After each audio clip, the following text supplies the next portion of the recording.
Muy bien, hermanos. Muy buenos días. Es una gran alegría estar en este púlpito después del COVID. Bueno, pues gracias otra vez a todos por vuestra presencia. Gracias a los que oráis y seguís orando todavía por mi salud y por la de mi esposa.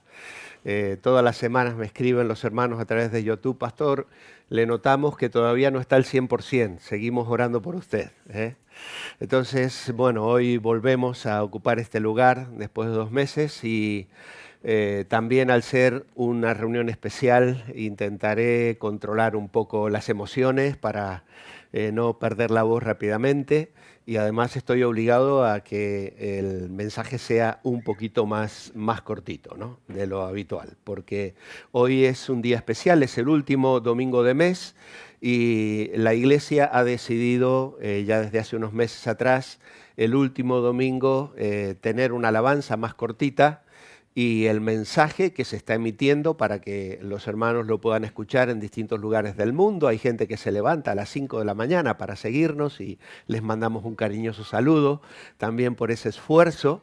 Y luego vamos a cerrar la emisión porque nos quedamos aquí a celebrar la Cena del Señor con una dinámica que entendemos tiene que ver con el sacerdocio espiritual de todos los creyentes. Y entonces los hermanos aquí dentro tenemos la libertad para pedir canciones, para compartir algún versículo que el Señor haya puesto en el corazón, un testimonio, y entonces tenemos una celebración muy personal que no puede salir al aire. Así que los hermanos que van a extrañar un poco la alabanza hoy, decirles que en el canal de la iglesia, en la lista, aparece un apartado donde pone canciones de alabanza.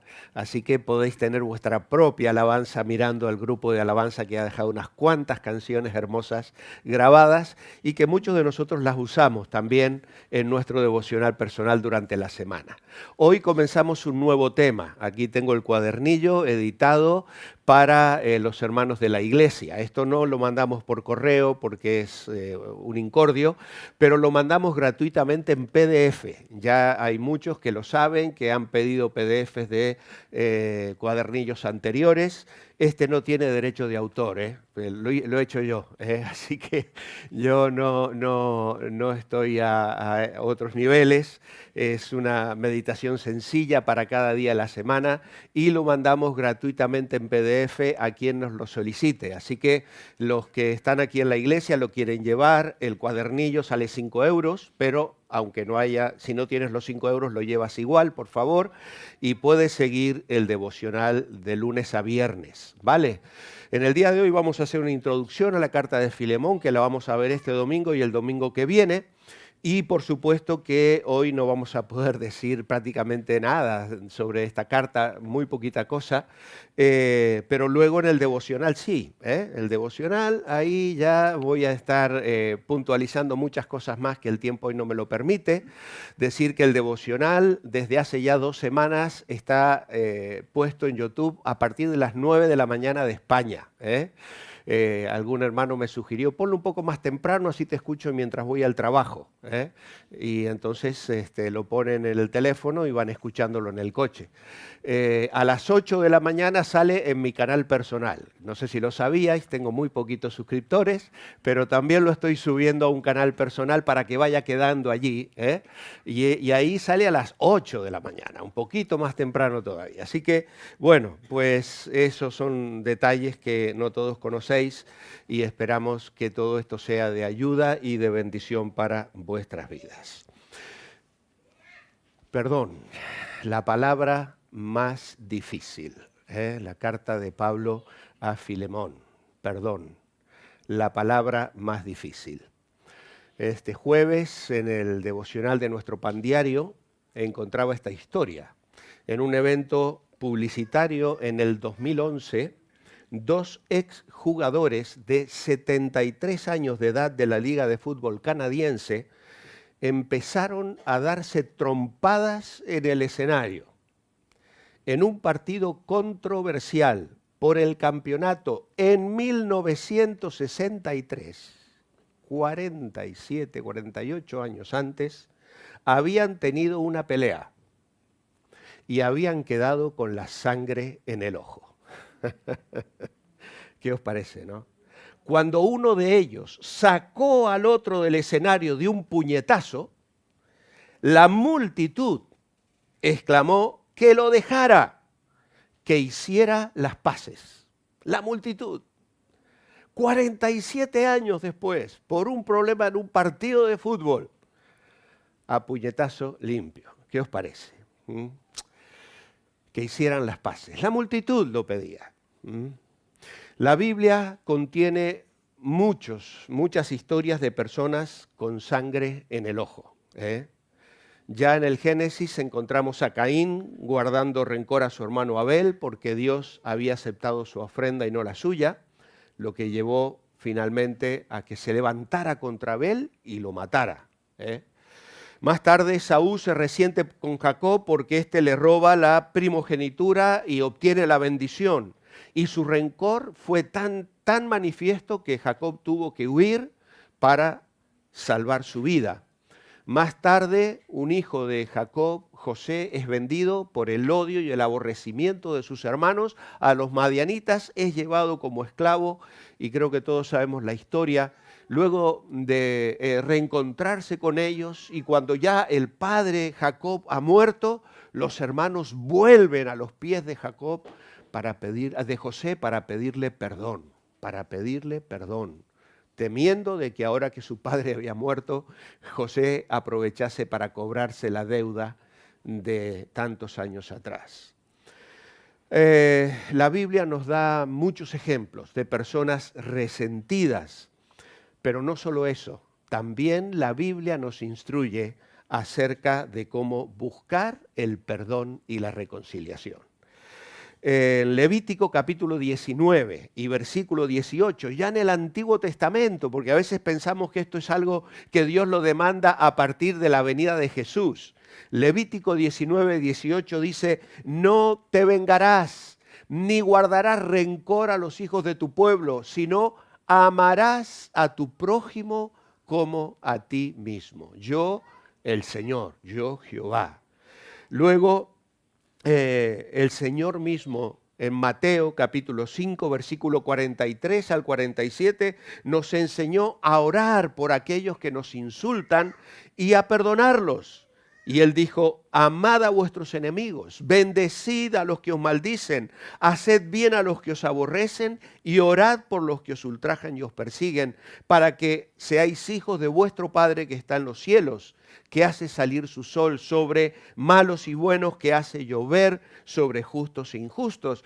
Porque si amáis a los que os aman, ¿qué recompensa tendréis? ¿No hacen también así los publicanos? Y si saludáis a vuestros hermanos solamente, ¿qué hacéis de más? ¿No hacen también así los gentiles?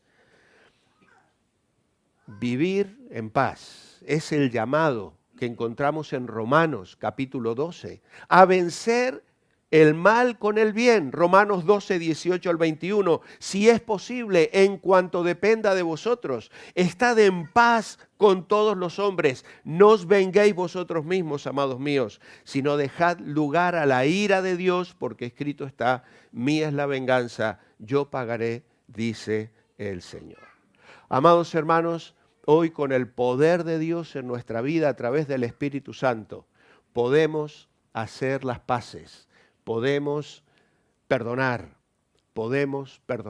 a los que nos lastiman. Vamos a leer la epístola a Filemón. Filemón es una carta muy cortita, tiene 25 versículos, no tiene un solo capítulo, y dice lo siguiente: Pablo, prisionero de Jesucristo, y el hermano Timoteo, al amado Filemón, colaborador nuestro, a la amada hermana Apia, a Arquipo, nuestro compañero de milicia, y a la iglesia que está en tu casa, gracia y paz a vosotros de Dios nuestro Padre y del Señor Jesucristo.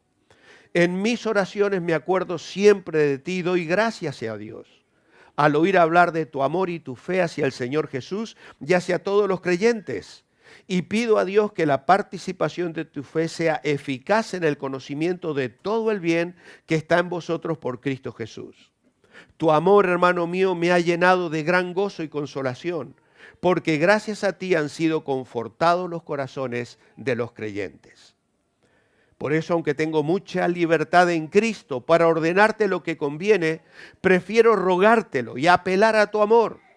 Yo, Pablo, ya anciano y ahora además preso por causa de Jesucristo, te ruego por mi hijo Onésimo, a quien engendré mis prisiones. Él en otro tiempo te fue inútil, pero ahora a ti y a mí nos es útil. Te lo envío de nuevo, tú pues recíbelo como a mí mismo. Yo quisiera retenerlo conmigo para que en lugar tuyo me sirviera mis prisiones por causa del Evangelio, pero nada quise hacer sin tu consentimiento, para que tu favor no sea como obligación, sino por tu propia voluntad. Tal vez por eso Onésimo se alejó de ti por algún tiempo, para que ahora lo recibas para siempre, no ya como esclavo, sino como más que esclavo, como amado hermano, mayormente para mí, pero cuanto más para ti, tanto en la carne como en el Señor. Así que si me tienes por compañero, recíbelo como a mí mismo. Y si te causó algún daño o si te debe algo, cárgalo a mi cuenta. Yo, Pablo, lo escribo de mi puño y letra. Yo te lo pagaré, por no decir que tú mismo estás en deuda conmigo. Sí, hermano, tenga yo algún provecho de ti en el Señor, conforta mi corazón en el Señor. Te he escrito confiando en tu obediencia, pues sé que harás aún más de lo que te pido. Prepárame también alojamiento, porque espero que en respuesta a vuestras oraciones Dios os permita verme de nuevo. Te saludan Epafras, mi compañero de prisiones por Cristo Jesús, Marcos, Aristarco, Demas y Lucas, mis colaboradores. La gracia de nuestro Señor Jesucristo sea con vuestro espíritu. Amén. Muy bien, hasta aquí la lectura, es cortita, clara, no es una carta difícil, no contiene elementos doctrinales demasiado profundos, no hay controversias, sino que es una carta que tiene que ver con la vida práctica. Y el asunto práctico que aborda la epístola a Filemón es sencillamente la petición de que Filemón reciba a Onésimo y que lo reciba con espíritu de perdón y como un hermano en el Señor Jesucristo. Las circunstancias de la carta son directamente prácticas. Tienen que ver con algo de la vida cotidiana.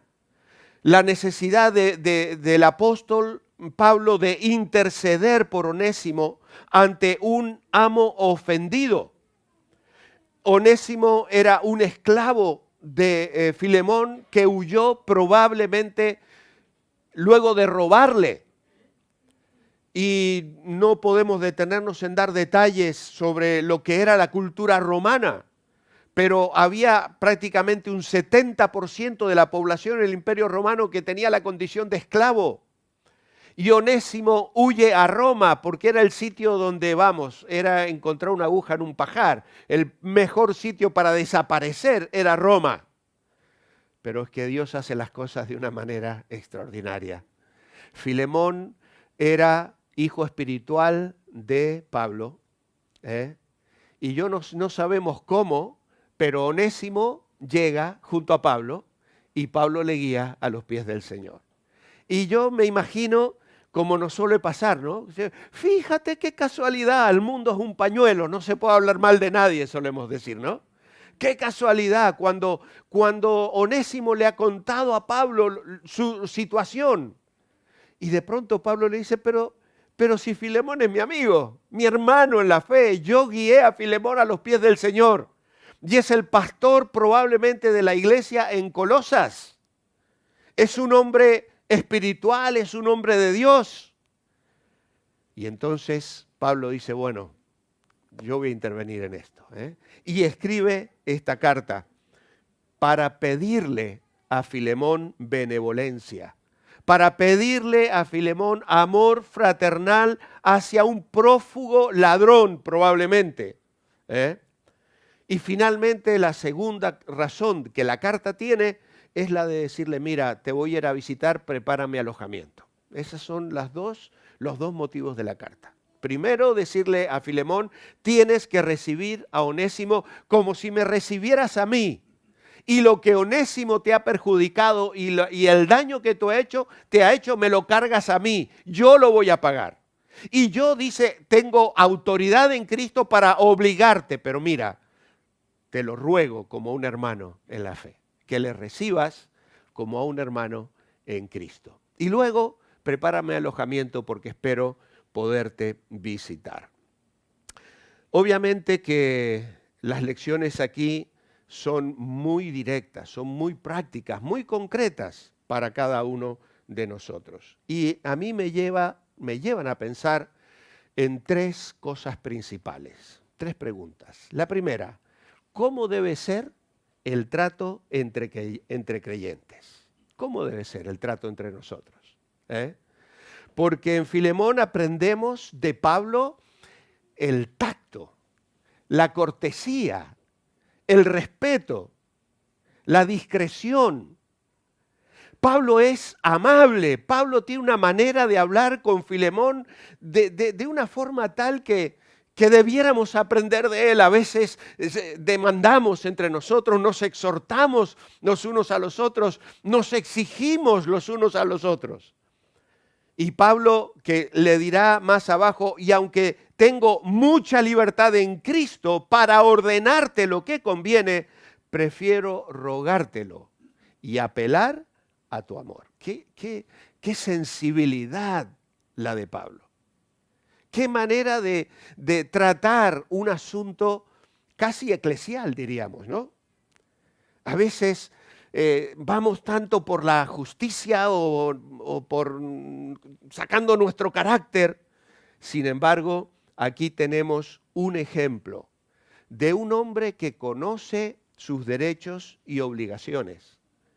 Y nosotros los conocemos también y lamentablemente tenemos la tendencia a abusar tanto de una cosa como de la otra. Y decimos las cosas con crudeza, decimos las cosas mal, a veces hasta con enojo. Sin embargo, aquí Pablo nos da un ejemplo de delicadeza y respeto. Él tiene derechos como apóstol para exigir a Filemón, pero no abusa de ese derecho, ni somete a Filemón a las obligaciones que tiene. Más bien le hace pensar, le hace pensar. Y qué tacto, qué bueno es cuando tratamos así, nos tratamos así entre nosotros, poniendo por delante ese tacto, esa delicadeza, para decir verdades, pero decirlas de una manera que muevan el corazón a la respuesta adecuada, espiritual, agradable al Señor. En segundo lugar, una segunda pregunta. ¿Qué virtudes cristianas deben prevalecer en la vida de los creyentes? ¿Qué virtudes cristianas? Y aquí nos enseña que hay ciertas virtudes de la vida cristiana como el amor, el perdón y la reconciliación. Y estas virtudes son expresadas de manera sencilla, en medio de las situaciones reales y cotidianas de la vida, no en una forma teórica. Cuando tenemos a Cristo como nuestra fuente de amor, eso se hace evidente en nuestras actitudes, nuestro sacrificio personal a favor de los demás y en trato a todos los niveles. Es decir, en el matrimonio, en el trato que yo tengo con mi esposa o que mi esposa tiene conmigo, en la forma en que trato y demando y marco los derechos y obligaciones de mis hijos, en el trato entre los familiares, entre los hermanos en la fe y también en las situaciones de cada ministerio. Es cierto que a veces hay roces entre nosotros, pero debe prevalecer el amor fraternal, el tacto, las virtudes cristianas. A veces, hermanos, un problemita que surge entre nosotros hace que, yo con este mantengo distancia. Ponemos una X, como cuando se marca una cosa negativa sobre una solicitud. No, fuera. Mientras más lejos de mi vida y si puedo evitar saludarlo, mejor. ¿Es esa una virtud cristiana? ¿Creéis que es eso agradable al Señor? Pues Filemón tiene que mostrar ahora el amor de Cristo hacia un esclavo que le había desobedecido, que le había robado y que había huido de su casa.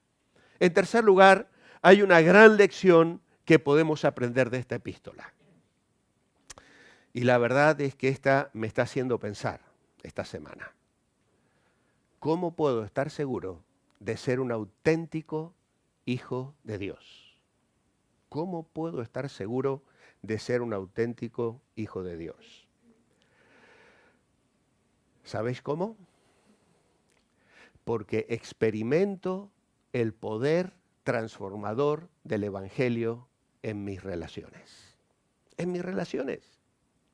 El escritor de esta carta había sido hebreo de hebreos, fariseo de fariseos, un celoso de la ley, un fanático que en su afán de mantenerse puro, de contaminación con los gentiles, con las naciones paganas, veía a los gentiles como perros inmundos. Ese era Pablo cuando perseguía a los cristianos.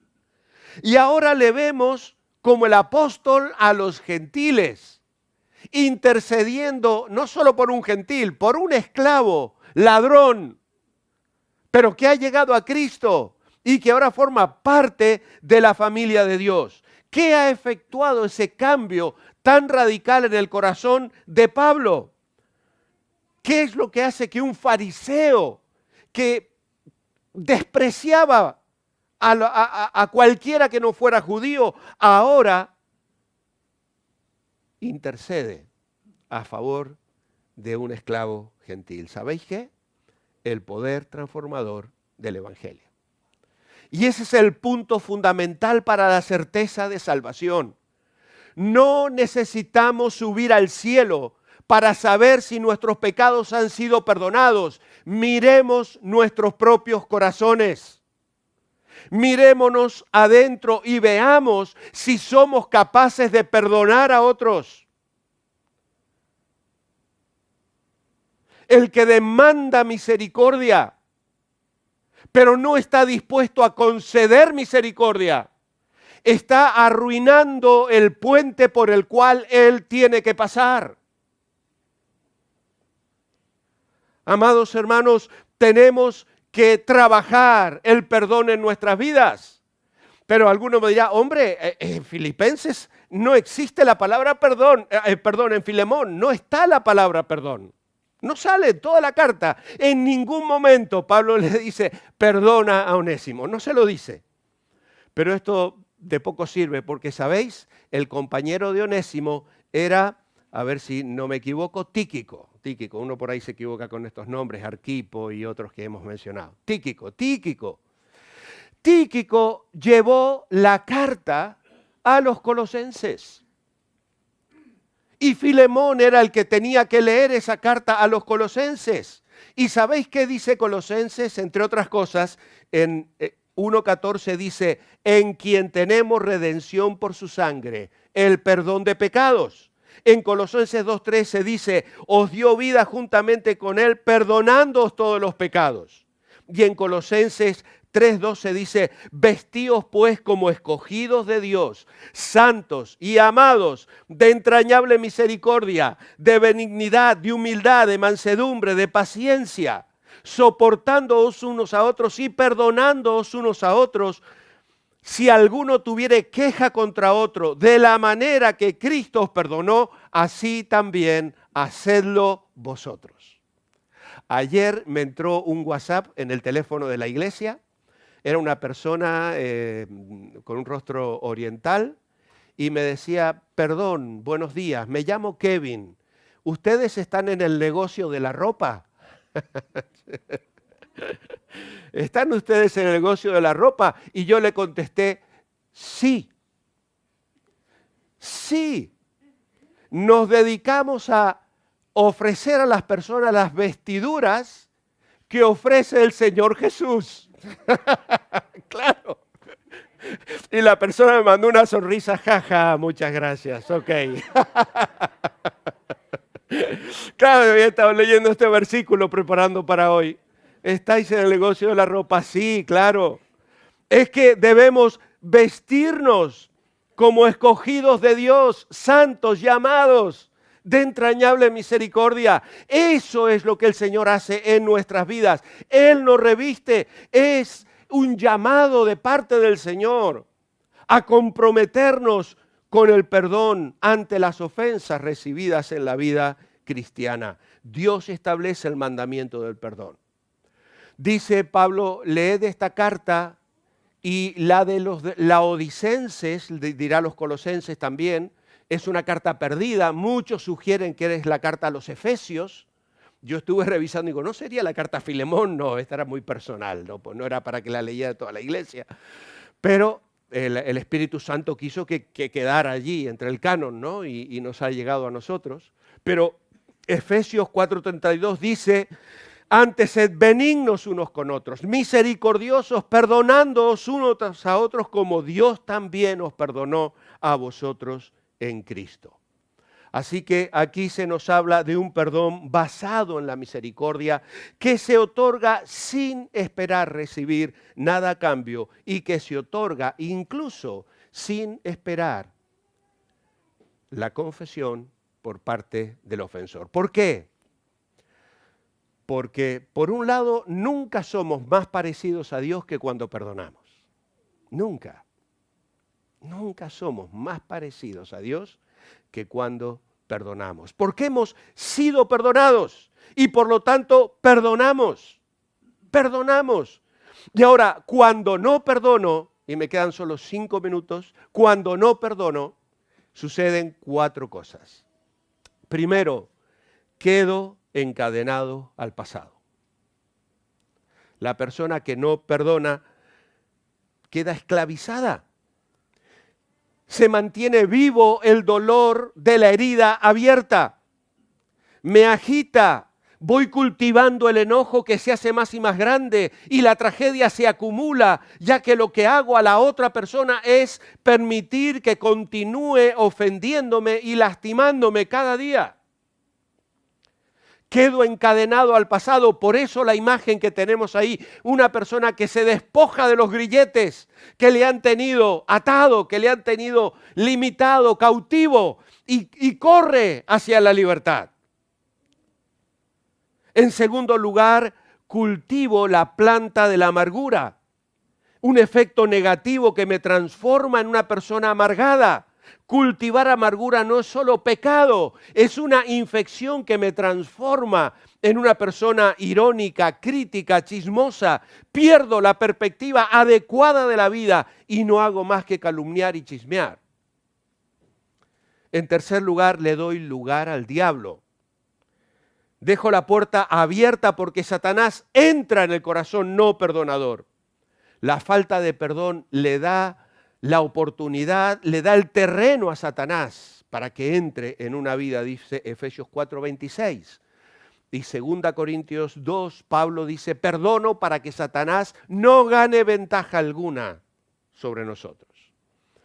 Y finalmente, permito que mi comunión con Dios sea estorbada. Mateo 6 lo dice claramente el Señor cuando enseña sobre la oración. La falta de perdón me pone mal con Dios. Entonces, ¿hay alguna ventaja en no perdonar? ¿Hay alguna ventaja en no perdonar? El alto precio de no perdonar. Casi nunca discutimos el alto precio de no perdonar, pero albergar rencores hace que el fruto del Espíritu se desvanezca en mi vida. La indiferencia o el odio toma el lugar del amor. La amargura o la depresión desplazan al gozo. La ansiedad toma el lugar de la paz. La impulsividad desplaza la paciencia. Un corazón duro o indiferente ocupa el lugar de la bondad, de la benignidad. La malicia y la venganza toman el lugar de la bondad. MacArthur, he estado leyendo muchas cosas esta semana. No suelo mencionar mucho a este autor, pero muchas de las cosas que escribe son muy buenas. Dice, hay 75 palabras en la Biblia que nos dan retratos acerca del perdón. 75 palabras que dan retratos en su contenido, en el original tanto del hebreo como del griego. Y entre ellas dice, es dar vuelta a la llave, abrir la puerta de la celda y soltar al prisionero. Perdonar es escribir en letras grandes, no se debe nada, como lo hizo Cristo cuando murió en la cruz, consumado es. Es dejar caer el martillo en una corte y decir inocente. Y esta me encanta, quizá porque es una de las tareas que suelo hacer en casa. Es recoger la basura y tirarla de modo que la casa quede limpia y fresca. Qué bonito, ¿eh? Hermanos, si tienes en tu corazón guardado un poco de basura por una ofensa que te han hecho, saca la basura. Cuando esta noche saques la basura de los mariscos que te vas a comer al mediodía, que huelen muy mal, acuérdate de este mensaje. Coges el paquetito y lo llevas al container y lo dejas caer. Haz así con la ofensa, con el dolor, con aquello que huele mal en tu recuerdo. Tíralo, despójate de eso. Es soltar las amarras de un barco y dejarlo navegar en un mar abierto. Es conceder un perdón total a un criminal condenado. Es volver a pintar un muro que tenía algo escrito para que se vea como nuevo. Es romper una vasija de barro en 1000 pedazos, de modo que nadie la pueda volver a ensamblar. Hay muchas más imágenes. Yo os dejo con esta, en esta mañana, porque tú y yo hemos sido perdonados. Es el puente por el que caminamos. Y lo vamos a atravesar en nuestras vidas para bendecir a otros, para la gloria de Dios y para nuestra propia libertad y bendición. Que el Señor aplique esto a cada corazón.